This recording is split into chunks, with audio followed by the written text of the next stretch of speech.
السلام عليكم ورحمة الله وبركاته. نحمده ونصلي على رسوله الكريم، أما بعد. إني أريد أن ألقي أمامكم كلمات حول موضوع الإسلام دين السلام. أيها الحاضرون والحاضرات، إن العالم اليوم كله مضطرب للأمن ولشريعة الأمن، ولكن زعماء العالم عاجزون عن نيل الأمن والسلام، والعالم كله غريق اليوم في ظلام الخرافات والبربرية والقتل والقتال والإرهاب والانتهاب، والناس محتاجون أشد الحاجة إلى الأمن والسلام، والزعماء في العالم يتكلمون عن الأمن والسلام. أيها المستمعون والمستمعات، أمن الإسلام النفوس من التعدي عليها، فقد أخبر أن قتل نفس واحدة كقتل الناس جميعا.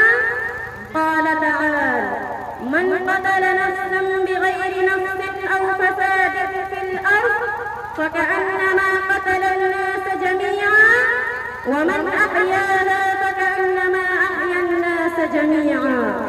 وأمن الإسلام العقل الذي هو مناد التكليف ومحل أوامر الله في عباده، والذي ميزه به عن سائر الحيوان، فحرم استعمال المسكرات لما فيها ضياء العقل والإضرار به. وأمن الإسلام المال الذي هو جعل الله قياما وجعله وزيرة في النفوس، أمنه بأن منعه من أكل الحرام. وأمن الإسلام الأعراض فحرم استعمال المسكرات لما فيها ضياء العقل والإضرار به. أمن الإسلام الأعراض فحرم على المسلم أن يغتاب.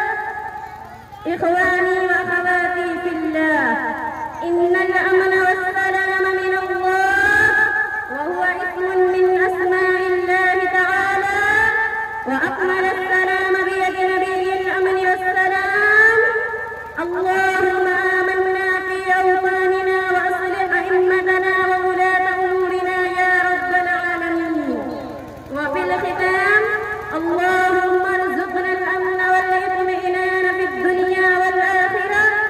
اللهم أعز الإسلام والمسلمين برحمتك يا أرحم الراحمين.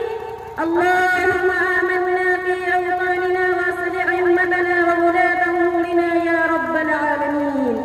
وصلى الله على نبينا محمد وعلى آله وصحبه أجمعين. وآخر